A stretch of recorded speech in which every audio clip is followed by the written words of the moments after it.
no mercado de trabalho. Então, parabenizar vocês aí por já os considero diferentes da média. Parabenizar o Fabrício aí pelo desafio, sucesso, a todos os professores aqui, excepcionais profissionais e, enfim, vamos em diante. Então, nossa conversa aqui hoje é sobre gestão na reprodução para equilibrar sistemas de integração lavoura-pecuária. Hoje estão presentes aí e consolidados cada vez mais na nossa região. Então, os temas que nós vamos abordar aqui, pessoal, basicamente, são os desafios, nosso roteiro, né? Os desafios e demandas importantes nos sistemas de integração, visão global do negócio, eficiência reprodutiva, objetivo, aonde queremos chegar, demanda nutricional, avaliação de score e condição corporal versus flushing, impactos de equilibrar a estação reprodutiva, gestão de produtividade das categorias, estratégias ajustadas e considerações finais. Então aqui o rebanho brasileiro, né, hoje compreende aí mais de 200 milhões de cabeças, né, um grande player mundial na produção e a nível de exportação, hoje cada vez mais abrindo frentes de mercado, e aí o nosso representante do Minerva aí da indústria, aí, o Fernando Pileco, pode nos confirmar aí essas informações. Uma satisfação estar com ele aí, ter trabalhado com esse baita profissional que detém esses números aí e faz com que a nossa pecuária da região tenha oportunidades de acessar mercados, né? Se falou muito na questão dos Estados Unidos, pela pujança do país a nível mundial, mas a gente sabe que efetivamente a nível de negócio para a nossa pecuária é ínfimo frente a outros países como China, como outros tantos que estão entrando agora no seu lugar, México, Vietnã, enfim. Então sai um, mas entram tantos outros bons e com potencial de consumo muito grande. Então, a gente tem que estar sempre atento a essas oportunidades. Então, sistemas de produção, é importante definir, ter claro, tudo é importante, qual o objetivo, por que eu faço o que eu faço, né? Dentro de uma propriedade, dentro do sistema de produção. Então, eu digo até a nível de vida, né? Então, mas por que equilibrar isso? Por que é importante, né? Porque temos hoje custo elevado da reposição, isso é muito importante, ter esse equilíbrio desses sistemas. Reposição de baixa qualidade, então são demandas que exigem ou buscam o porquê de intensificar e equilibrar esses sistemas. Então, esse custo de reposição elevado, a baixa qualidade também, quando você compra muitos animais bons, mas também junto dos bons vem os animais culatra de tropa, como a gente fala, a reposição cada vez mais escassa. Esse ano, pessoal, março desse mês de 25, desde que é mensurado abates de machos e fêmeas no Brasil, foi a primeira vez na história que o abate de fêmeas superou de machos no Brasil. Então isso tem consequências, que é a questão da escassez. Baixo desempenho animal na recria engorda, muito importante. Quem mede, né, quem afere rentabilidade do sistema, quem afere rendimento de animais, sabe que a diferença que tem de um animal bom para um animal de baixo desempenho a nível genético. Margem líquida da pecuária com potencial de ampliação muito grande. É uma atividade que tem particularidades aí de rentabilidade importante, liquidez muito alta e risco baixo. Então eu gosto desse, imaginem um triângulo para analisar qualquer negócio. Eu gosto muito desse triângulo: produtividade, liquidez e a questão do risco. Então eu sempre faço para qualquer negócio, façam essa análise. Me ajuda bastante, acredito que seja uma ferramenta para ajudar vocês também. Então, diminuir o risco dos sistemas de produção, nível de intensificação, pecuária insumo dependente ou versus a conservadora. Hoje, pessoal, não temos, hoje não, me arrisco a dizer que já há bons anos não tem mais espaço para a pecuária arcaica, aquela com baixo insumo, baixa tecnologia, baixa intensificação. Então, esta pecuária, os custos vão tirando ela do jogo. Então, esse perfil cada vez mais está sendo consumido pelos intensificadores. Planejamento prévio, está preparado para os riscos de qualquer tipo. E estratégias, né, capacidade de reação do gestor, logística, capital, pessoas, capacidade gerencial. Então, tudo isso aqui são pontos importantes que demandam a intensificação e o equilíbrio na reprodução para esses sistemas. Então, aqui rapidamente a ilustração do ciclo da pecuária, né? Então, quando diminui a oferta de novilhos, aí aumenta o preço do boi, que aumenta a demanda por gado, ocorre daí uma retenção de matrizes, investimentos em produção de vacas e terneiros, aumenta assim a produção de terneiros, um aumento de oferta diminui a questão do aumento no novilhos para abate, cai o preço, demanda por animais diminui e aumenta o abate de fêmeas, e assim vira o ciclo da pecuária. Então a gente está nessa zona de transição, de retomada do ciclo, de ascensão, de alta, né, exatamente porque vai começar a refletir esses impactos do abate de fêmeas de larga escala. Visão global do negócio, os processos da cria, né? Todas as empresas têm, né, a gente sabe, pessoas, processos. E para que servem os processos? Os processos, a principal questão da ferramenta processos é ter etapas do negócio, e não importa se é o João, o Pedro, o Paulo, a Maria executando, vai se dar o mesmo padrão de qualidade dependente da pessoa que fizer. Se tu tem processos, tu tem um padrão de qualidade. Então, é só dar a sequência. Aqui, os principais processos, né, da cria, então, que começa pela seleção de animais, depois passa para o acasalamento, diagnóstico de gestação, parto, tá, e a lactação. E isso a gente tem os seus desmembramentos, né, para cada etapa, né, dos acasalamentos, tipo de cruzamento, se vai usar IATF, se é touro, avaliação dos animais. Aqui, avaliação do score corporal no diagnóstico de gestação, para já ter as estratégias nutricionais. Aqui, no diagnóstico, as vazias saem gordas e já entra como comercialização, vira indicadores de desempenho econômico. No parto, o controle de aparição, né, o controle dos terneiros, perdas de terneiros, quais as causas. Lactação, temos o desmame, avaliação dessas vacas de score corporal na lactação. Desmame, se é precoce ou convencional, a seleção e reposição, comercialização e vira indicadores de desempenho. Então, aqui estão os processos do gado de cria. Então, primeiro, os objetivos, né, de vocês para essa estação reprodutiva. Então, quem não sabe para onde vai, qualquer caminho serve, né, aquela velho jargão. Então, pessoal, tá claro para vocês que estagiam em propriedades, acompanham da família, não importa, tem esse contato, tá claro os objetivos? Qual que é o objetivo? É encurtar e antecipar a estação reprodutiva?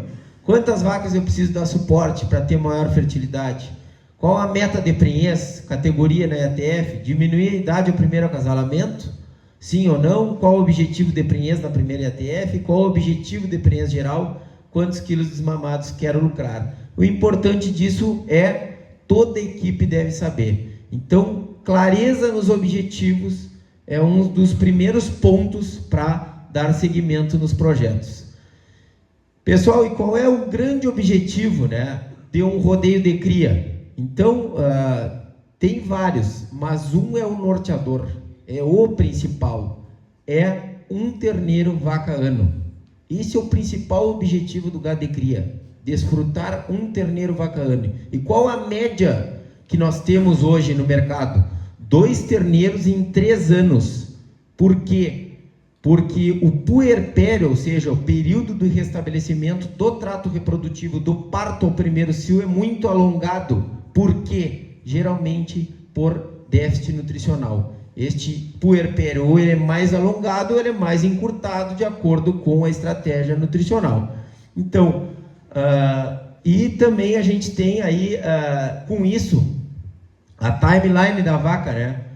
Que é muito importante. Então, dentro dos 365 dias do ano, né? Objetivando aquele um terneiro vaca ano, nós temos aqui a gestação, né? Que ocorre em média 285 dias, né? Ali próximo aos um pouco mais dos 9 meses. Depois aqui ocorre o parto e já temos o puerpério. E o início da ovulação aqui, da ciclicidade, com 45 dias em média. Isso é mais longo ou mais curto de acordo com a nutrição. Começa a ciclar essa vacada, daí já definidas as estratégias, né? Se é monta natural, se é IATF, seminação convencional. A concepção, pessoal, então o objetivo é bem desafiador. Para a gente ter um terneiro vaca ano, pós a vaca parir, imagina uma ampulheta. A vaca pariu, tu virou ampulheta. Nós temos em torno de 85 dias para emprenhar essa vaca pós-parto. Senão, tu não tem um terneiro vaca ano, tu tem 2 em 3. Então, volto a frisar, a nutrição, a preparação é o segredo de atingir o objetivo, né, o grande objetivo do rodeio de cria. Aqui, pessoal, conhecer a demanda nutricional dos sistemas de cria para realocar as estratégias. Aqui na vertical, aqui os níveis de energia, aqui os meses pós-parto, tá? E aqui a demanda em proteína. Então, no pico da lactação, que se dá em torno de 60 dias, tá? Pós-parto, pico da lactação, vejam aqui na linha pontilhada a exigência proteica. Então, e aqui na linha contínua, exigência energética. Aqui, então, vejam. Nesse momento que está se dando, né, já as parições, muitas já estão no pico, né, parições mais do cedo, nesses sistemas de integração já estão aqui, uma demanda altíssima proteica energética, essa vacada, né, e ela vai baixando ao passo que se aproxima lá do desmame. Então, isso aqui é muito importante a gente ter ciência de qual é o momento de maior exigência da vaca, para quê? Para exatamente agir. E não saber por saber, eu digo, o conhecimento que tu sabe, tu não atua sobre ele, tu não precisa saber. É só para ocupar espaço na cabeça. Então tu usa a mente para ocupar outras coisas que tu vai agir. Então, ciente disso aqui, a gente tem que ter atitude dentro do sistema de produção, montando estratégia para poder buscar o grande objetivo da cria. Categoria animal e suas exigências. Então é importante a gente também saber as exigências de cada categoria animal para poder agir com maior grau ou menor de prioridade. Geralmente é difícil a gente conseguir priorizar todo mundo, né? Eu tenho pastagem para todo mundo, eu tenho suplementação para todo mundo, é difícil. Então o que a gente vai priorizar? Tendo conhecimento de quem é mais exigente. E aqui nós vamos com esta ordem de importância, de exigência. Então, aqui a novilha de primeira cria, a famosa primípara, por que ela é mais exigente? Porque de tudo que ela come, a primeira coisa ela disponibiliza para mantença, depois crescimento, lactação e por último a reprodução. Em segundo plano, a vaca com cria, multípara já, mantença, lactação e reprodução. E por último lá, vaca solteira e novilha. Aqui ficou um pouco apagado, pessoal, mas onde é o melhor momento de intensificar? Esse gráfico aqui é sensacional, muito importante. Aqui a gente tem nessa linha vertical o peso vivo, tá? Na horizontal nós temos aqui em cada coluna, que tem essa primeira coluna, é o bovino mamando, tá? Aqui nós temos a recria, nessa lacuna, e nesta lacuna nós temos a terminação. O que é esse gráfico? Gráfico de conversão eficiência alimentar, ou seja, quanto que o bovino consome de alimento para converter 1 quilo de peso vivo.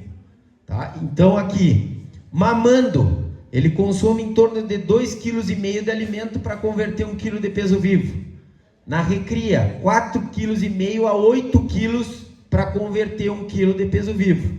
E na terminação, consome em torno de 10 a 12 quilos de alimento para converter o mesmo quilo de peso vivo. Ou seja, se vocês fossem gestores de uma propriedade nesse momento, quem que mais se justifica, por exemplo, ter uma maior conversão para uma intensificação na suplementação, por exemplo? Qual que seria a fase que mais se paga, por exemplo, para suplementar, para que tenha maior conversão?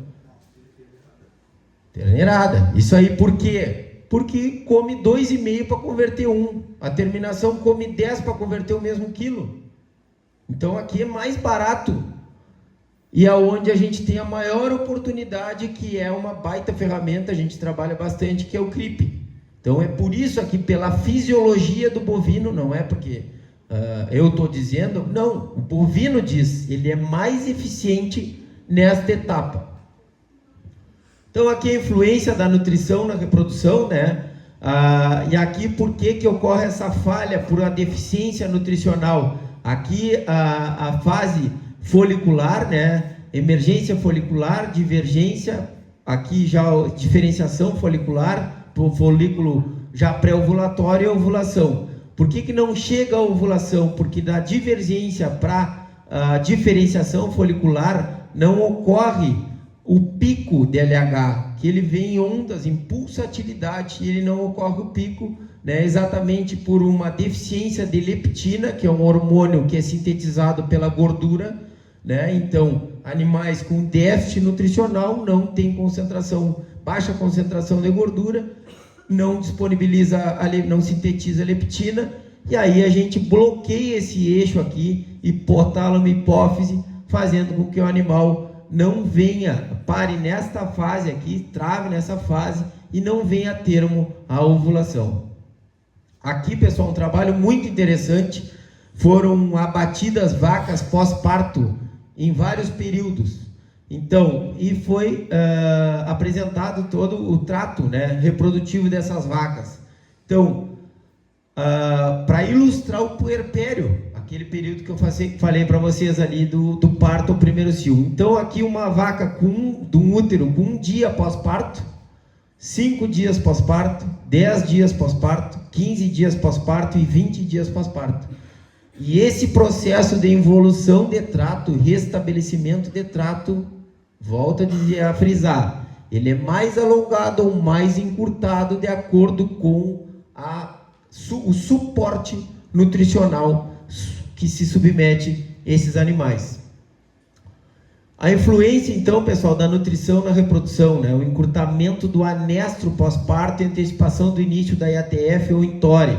Então, aqui a taxa de ciclicidade dos animais e dias pós-parto. Então, o animal começa, né, a ter uma retomada na ciclicidade só a partir dos 30. A gente mesmo protocola a vacada ali, nos últimos trabalhos, cedeu que 42 dias, né, é um preciosismo, mas a gente bota ali como 45 dias, animais excepcionais, já na mão vem com 40, mas essa é a nossa baliza. Então aqui a ciclicidade desses animais pós-parto. Aqui um gráfico que para mim é norteador de ter a gestão na reprodução e equilibrar esses sistemas de integração lavoura-pecuária cada vez mais consolidados, com mais área na região. Então, aqui, pessoal, é um gráfico que aqui nesta linha ilustra a produção de matéria seca em toneladas por hectare, e aqui os meses do ano de janeiro a dezembro. A linha azul é a demanda do bovino, tá, em matéria seca. Aqui a produção em vermelho em campo nativo. Então, o campo nativo produz no verão e não atende às exigências. Por isso que o gado perde peso no verão sem suplementação, ó. Que o campo atende no verão, e aí o efeito sanfona, né? Engorda no verão, perde no inverno. Engorda no verão, perde. Em campo nativo é o efeito sanfona. E aqui as principais pastagens, né, da região. Este verdinho aqui, aveia, e o amarelo, azevém, tá? Então, pessoal, e a soja, e com outras culturas, arroz, mas a soja veio com uma força muito importante. Então, o ciclo dela se dá nos meses ali de plantio, agora já está tudo se organizando para outubro, né? E ela vai até abril, maio, né? Então ela oscila, transiciona por esse período.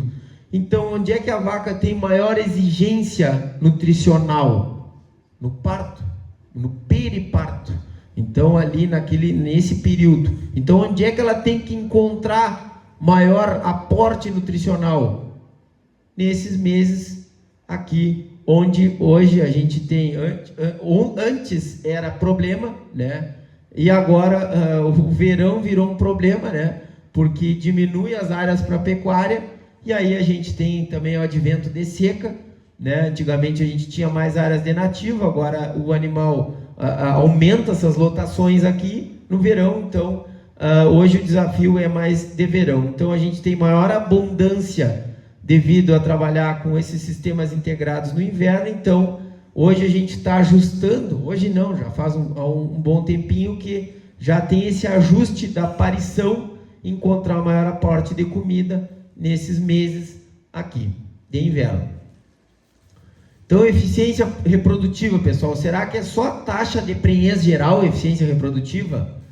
Na verdade não, pessoal.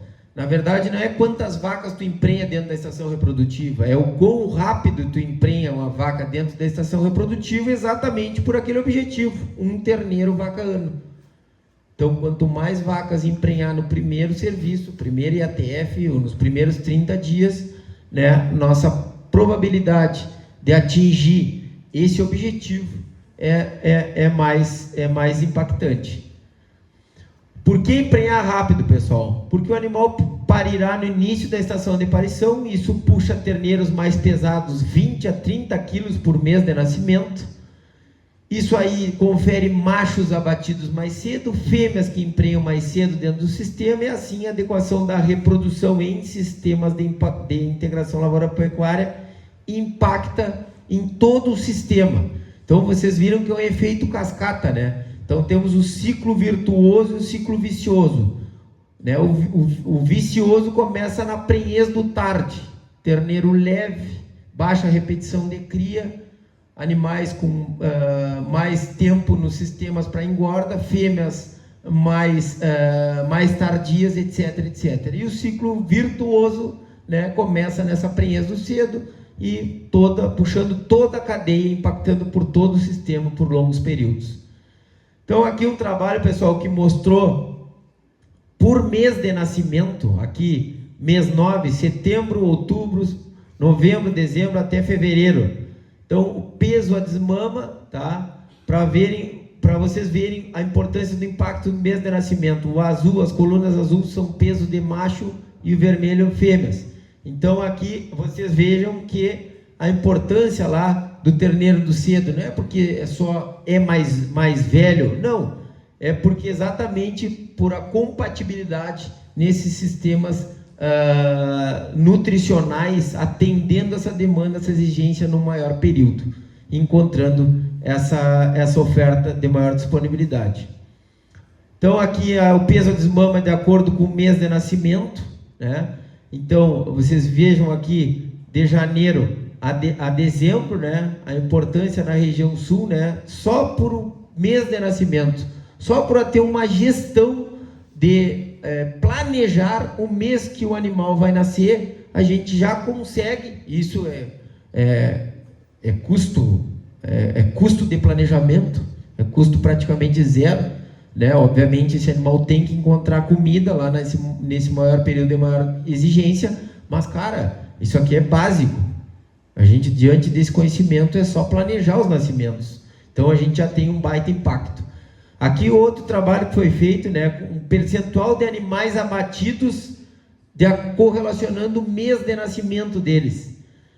Então aqui, ó, animais nascidos em setembro, 100% dos animais foram abatidos até 2 anos e meio. Animais nascidos em outubro, 66% abatidos até 2 anos e meio, 13% até 3 anos e mais de 3 anos, 20%. E aí vamos lá já para janeiro. Janeiro ali, ó, já elimina, já não tem mais animais abatendo com até 2 anos e meio, só com 3 anos, 33% e mais de 3 anos. Então vejam a importância do mês de nascimento, ajustar essa gestão. Então o mês de nascimento versus a taxa de prenhez, que também se confirma aqui, ó, animais nascidos em agosto, taxa de detecção de cio quase 60%, taxa de prenhez final 86%. Animais nascidos em dezembro, 48% detecção de cio e 63% a taxa de prenhez final. Então vocês vejam a diferença, né, desses animais mais tardios em relação aos animais do cedo. Como avaliar a eficiência reprodutiva, então, pessoal, de uma empresa pecuária? Vocês chegaram na empresa, qual é a principal sugestão que eu deixo? No primeiro dia da estação de monta é perguntar qual a porcentagem das matrizes que estão paridas. Que daí vocês já têm um norte para trabalhar e correlacionar estratégias, né, estratificando o rebanho e tendo uma noção do histograma já de parição para poder, com estratégias corretivas, agir em cima de cada bloco de vaca. Esse trabalho aqui é sensacional, é um trabalho que correlacionou as distintas estratégias de reprodução, tá? Aqui o percentual de matrizes paridas dentro do sistema, né? Dentro do sistema de produção. Aqui dias para o nascimento dos terneiros, né, na estação de parição. E aqui cada estratégia dessa, cada corzinha dessa é uma estratégia diferente. Então, animais que foram emprenhadas, aqui vamos pegar, iniciando com touro, né? Aqui o verdinho é só touro, foi usado só touro. O roxo aqui usado inseminação convencional e repasse com touro. Depois sincronização, essa vermelhinha aqui, sincronização, inseminação convencional com sincronização repasse de touro. Essa azul e amarela começam de IATF, azul repasse com touro, e a amarela IATF mais um repasse com IATF, e o último cio lá, um repasse com touro. Então vejam, percentual de animais emprenhados ali, né, com 30, né, com 30 ali dias, no começo da estação de reprodução, sempre vai se dar com o início de IATF. Por quê? Porque touro, a gente entende que é um animal, né, que tem dentro da natureza dele emprenhar os animais que estão ciclando. A taxa de abertura natural de cio do gado é em torno, um gado sanitariamente bem, tudo ok, atendido nutricionalmente, é em torno de 3% ao dia. Então 3%, 3%, 3%, o touro tem potencial de emprenhar o tanto de vaca que abre cio por dia. Então, e a IATF já faz com que a gente tenha uma maior concentração de prenhezes, né, no início da estação. Aqui, pessoal, a reprodução, né, a distribuição, né, muitos acham que 50% é pouco, né, IATF, né? Então, vale ressaltar que 50% no primeiro dia da estação. A gente considera o primeiro dia da estação não o animal protocolado ou o D0 da IATF. O primeiro dia da estação reprodutiva é quando a matriz tem possibilidade de emprenhar, seja ela com exposição ao touro ou a sêmen via inseminação. Então, no primeiro dia da estação, tu ter 50% de prenhez, né? E se dentro de uma estação de reprodução com 90 dias, tu tem 89 ainda para emprenhar os outros 50. Então, ou seja, a IATF se paga, né, dentro desses sistemas aí cada vez mais. Ganhos da IATF para cada 100 vacas, né? Então, os principais pilares é que essa ferramenta te entrega a organização do histograma de partos, aumenta a taxa de prenhez, aumenta o peso à desmama e aumenta o valor do produto. Então aqui cada grau de impacto de cada pilar desses aí dentro do sistema. Então a base comparativa, monta natural, aqui ficou pequena, mas é só para vocês terem uma noção, vou passar de impacto, né, dos sistemas com essa ferramenta. Então avaliação de score e flushing, né? Então, o score é uma análise empírica, onde tu observa o grau de acúmulo de gordura nesses animais, né? E aí a importância da correlação da leptina, né? Do hormônio que desbloqueia ali para a reprodução, né? Então, e com isso tu ter estratégias, animais de melhor score tu mantém naquela condição, animais de pior score tu vai usufruir de estratégias, vai priorizar para esses animais ter maior resposta em fertilidade. Então, as vantagens são essas aí, é fácil a avaliação, a fácil aplicabilidade e o aprendizado e não necessita de equipamentos especializados. Aqui só para ilustrar, né, os scores a gente usa de 1 a 5, 1 é muito magra, 2 magra, 3 regular, 4 é gorda e 5 é muito gorda, e em escalas de 0 a 25. Então a distribuição da condição corporal no rebanho de vacas, tá? E a prenhez estimada. Então esse trabalho é muito interessante. Rebanhos com vacas com menos de 3 de score, a perspectiva lá é 40%. Rebanhos com mais de 3 de score, a perspectiva de prenhez 80%. Então o score corporal é vital dentro de um rebanho para ter maior fertilidade. Então a antecipação do primeiro entore, né? Aqui muito nos baliza, né, a questão da fertilidade de novilhas de corte até os 65, 68% do peso adulto, né, para entrar na cria na primeira temporada, na primeira estação reprodutiva. Isso aí para britânicas aí 300 quilos. E a gente trazendo um trabalho mais atual do Gabriel Bó, um argentino fantástico, ele nos trouxe que nas precocinhas, ou seja, as acasaladas 12, 14 meses, o maior nível, a baliza mínima em maior resposta em fertilidade foi de 320 quilos para essa categoria, ou seja, cada vez está evoluindo mais a intensificação, a genética acompanhando esses modelos.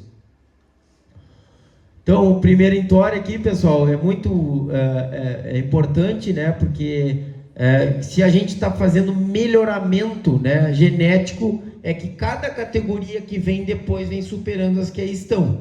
Então, teoricamente, a novilha tem que superar a vaca, a terneira superar a novilha e quem está no ventre ali superar a terneira, e assim sucessivamente. Então, é extremamente importante. E para isso, pessoal, para a gente escolher dentro do sistema, eu vou iniciar com 3 anos a reprodução. E tem várias que ainda tem. Vou iniciar com 24 meses, vou iniciar com 12, 14 meses. Para isso a gente tem que ter lá um norte, o objetivo que eu falei para vocês. E dentro desse objetivo, do primeiro acasalamento, a gente tem a meta, né? Então, quem quer fazer 3 anos... GMD de 160, 180 gramas por dia, vai chegar bem tranquilo. Então dá para até chegar no efeito sanfona, né? Ganha e perde, com 3 anos vai chegar. Quem quer fazer 2 anos, tem que mirar em 250 gramas cabeça dia. Quem quer fazer a famosa precocinha lá, ó, a meta no mínimo ali é 660 gramas dia, para chegar com 12, 14 meses, no peso, estrutura e já púbere para resposta em fertilidade. Então isso aqui é gestão, pessoal. Isso aqui é gestão. É tu saber onde é que tu quer chegar, o que que tu precisa fazer e como que tu vai agir para atingir o teu objetivo. Se é 3 anos, se é 2 anos ou se é 1 ano para iniciar na cria. Aqui, pessoal, eu deixei essa foto aqui, né, gosto muito aqui o impacto dos custos da novilha, né, temos até o desmame ali 44%, depois nós temos ali mais, até os 26 meses 19, 36, 21, total ali desse custo da novilha vai a 4.178, né, então, então cada etapa que tu diminui, aqui se tu vai começar com 3 anos, o custo é esse. Se tu tira essa categoria, diminui 1 ano para entrar na cria, tu já diminui 20%. Tu entra com as 14, tu já diminui mais 20%. Então, na verdade, tu te torna mais eficiente, tu dilui esse custo, né? Fazendo com que mais animais estejam produzindo dentro do sistema. Agora eu pergunto para vocês, que idade tem essa vaca aqui? Quem é que arrisca? Parida de gêmeos, a mãe Brafor, vaca resultante de IATF, os terneiros são cruzados com mãe Brafor, ela e pai Brangus. Então tem heterose e gêmeos. 0 auxílio ao parto, 0, pariu super bem. Que idade tem a vaca? Quem é que arrisca? Quanto? Que idade? bem pertinho, 1 ano e 11, parida de gêmeos, destetou e repetiu. Ou seja, o mito que a vaca se aniquila aqui, mas olha o que tem no pé aqui, ó. Tem comida. Milagre só Deus faz, né? A gente não está longe, né? Mas dando o suporte que ela precisa, né? Então, o fantasma dos 14 meses que não chega, que não vira vaca assim, ó. Pare com heterose ainda. Gêmeos, cria, então, essa vaca é um absurdo, aí, destetar 400 quilos de terneiro, né? Na primeira temporada dela, né? Deixando dinheiro para o sistema. Então, aqui os custos de produção da cria, né? Mão de obra, então, até vou chegar um pouco mais, ficou meio pouco nítido, mão de obra, aqui a sanidade, reprodução e aqui a parte de suplementação. Então, cada vez mais essa questão da nutrição, ela exige, né, para chegar nesses objetivos de maneira mais intensiva. Custo anual da vaca e do terneiro conforme a taxa de desmame. Então, quanto maior é o percentual de desmame, mais dilui esse custo, né? Quanto menor é a taxa de desmame, mais caro fica para produzir o terneiro. Então aqui também a variação, né? A relação do peso do terneiro em relação ao da vaca, né? Então o peso de desmame é outro determinante para a gente ter eficiência. Então não adianta só emprenhar de maneira eficiente, também diminuir os prejuízos de mortalidade, mas também é importante o peso ao desmame, pessoal. Isso é vital.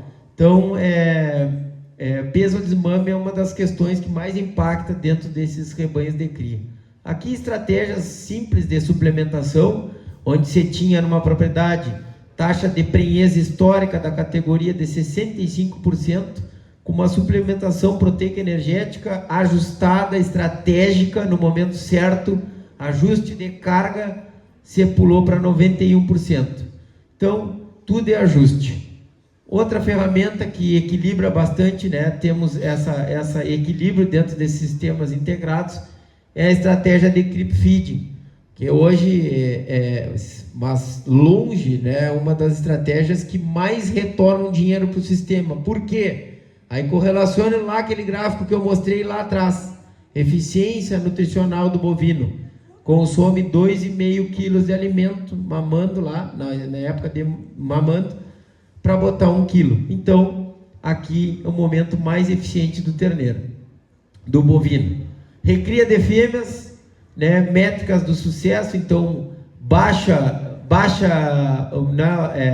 grau de intensificação, o índice de sucesso é menor, quanto maior é a prenhez com o advento de tecnologias, de ferramentas que potencializem esses indicadores, maior é a taxa de sucesso.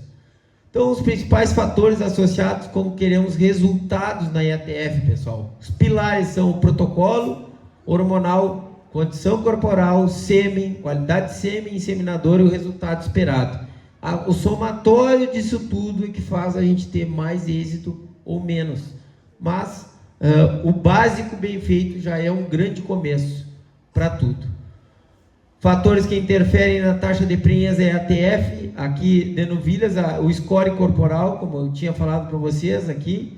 Então, animais com mais de 3, só confirmando aquilo que eu falei, com mais de 3 tem maior taxa de fertilidade, animais com menos score, menor taxa de fertilidade. Que eu vou passar esses trabalhos, é só validando e confirmando isso aí que eu falei. Triagem para IATF, né? Avaliar a ciclicidade, pessoal, isso é vital, né? Então, se eu faço uma avaliação ginecológica, esse animal está ciclando, eu posso, dentro da minha gestão, escolher lá o que está ciclando, né? Tem corpo lúteo. Eu posso soltar touros, eu posso observar se eu tenho inseminador dentro da estância, eu posso escolher a estratégia.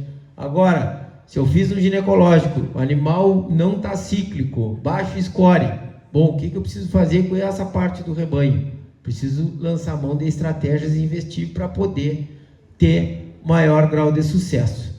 Então, a importância de não ser, a gente não recomenda trabalhar cegas dentro do rodeio. A gente avalia 100% das vacas que a gente trabalha, exame ginecológico, para exatamente ter um norte de trabalho e poder orientar da melhor forma os nossos clientes a estratégias nutricionais de gestão, né, para equilibrar esses sistemas. Então, as considerações finais, pessoal. É muito importante definir a estação reprodutiva, os objetivos, isso é, né, calendário, né, a integração, ter uma conversa estreitada lá com o pessoal da agricultura é vital, e todo mundo saber os objetivos, né? Histograma de aparição, subsídio para a próxima reprodução, categorização, as estratégias e suporte para o acasalamento, saber o centro de manejo, oferta forrageira, scores, suplementação. Então, são ferramentas extremamente importantes. Conhecer as necessidades dos animais de cada categoria é vital para a gente lançar a mão das prioridades, dos objetivos, das ferramentas, para que tenhamos mais êxito com cada uma delas. Curva de nascimento e monitoramento da estação reprodutiva, né? Isso aí é bem... O que é a curva de nascimento? São diagnósticos de gestação dentro da estação reprodutiva com ultrassonografia, para tu ir verificando dentro da mesma e acompanhando o percentual de vacas prenhas, se está ok, se está condizente com o momento, né? Se não, tu pode agir para saber se identificar problema em touro, baixa ciclicidade nas vacas. Então, uma série de questões diferente só do toque de forma antiga lá, né? Isso foi um outro ganho da IATF, que a gente vai fazendo esses diagnósticos dentro da estação e tu já vai tendo esse parâmetro de evolução dentro da reprodução. Diferente do toque antigo, né? Que largava os touros, terminava a estação, mas 60 dias depois você tocava, a prenha está vazia. Mas se teve insucesso, tu não tem o que fazer, só reclamar e melhorar para a próxima. Ao passo que essa estratégia de curva de nascimento, a gente pode agir dentro ainda da estação de forma corretiva. Então, pessoal, aqui uma mensagenzinha final, não sei se vai rodar, isso é a nossa luta diária, eu sempre digo que é contra nós mesmos, não sei se ele vai, vamos ver se ele roda alto aqui. Ele está abaixo. Tem que liberar o teu volume.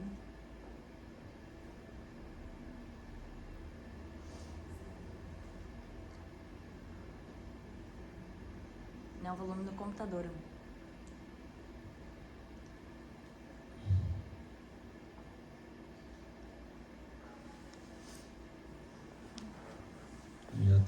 Já tá no máximo. Vamos ver. Eu não sei se está ligado na caixa aqui. Mas enfim, vamos passar aqui. Então, onde seu trabalho e semeadura pode te levar. Então, eu agradeço, porque assim, pessoal, a gente semeia e colhe.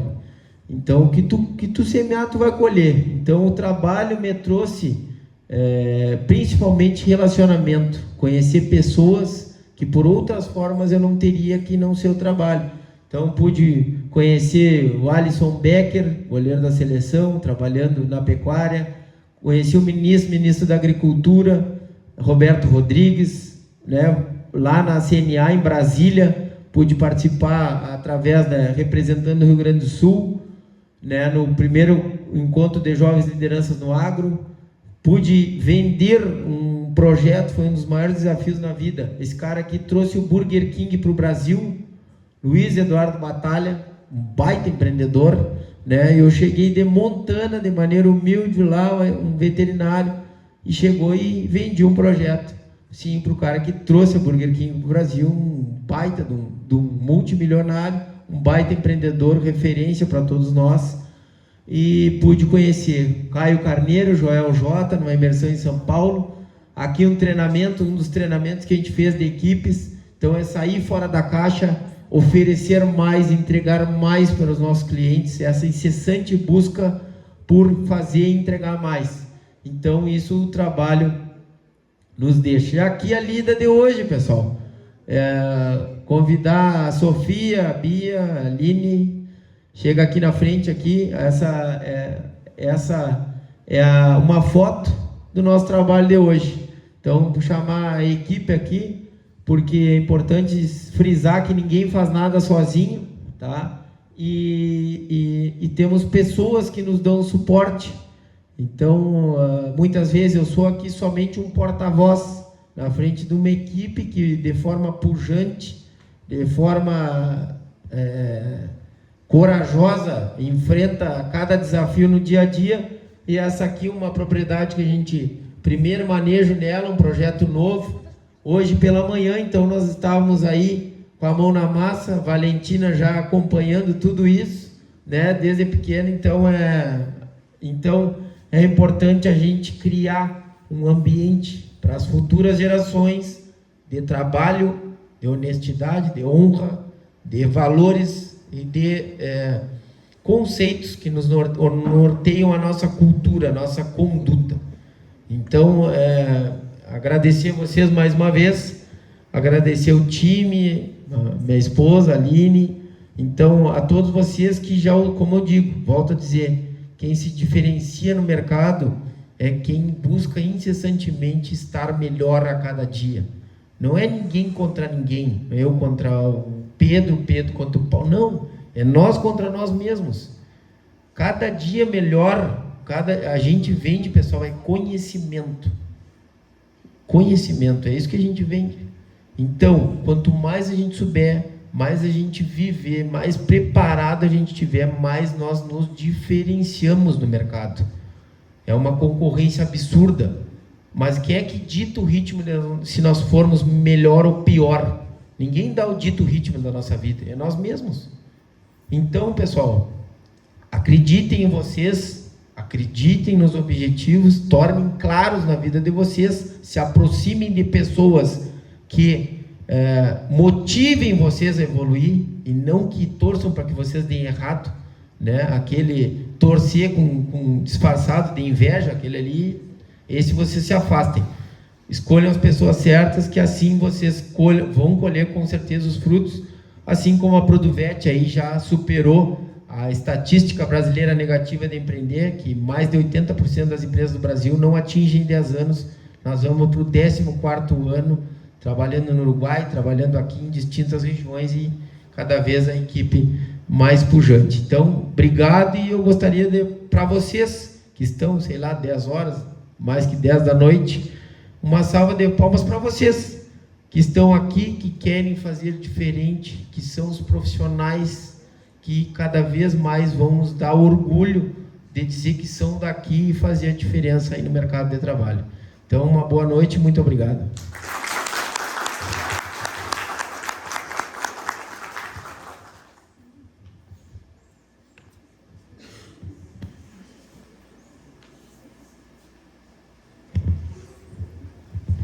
Muito obrigada pelas suas palavras, pela sua disponibilidade. Eu vou pedir agora para as gurias entregarem uma lembrancinha para ti, teu certificado, para a gente tirar uma foto.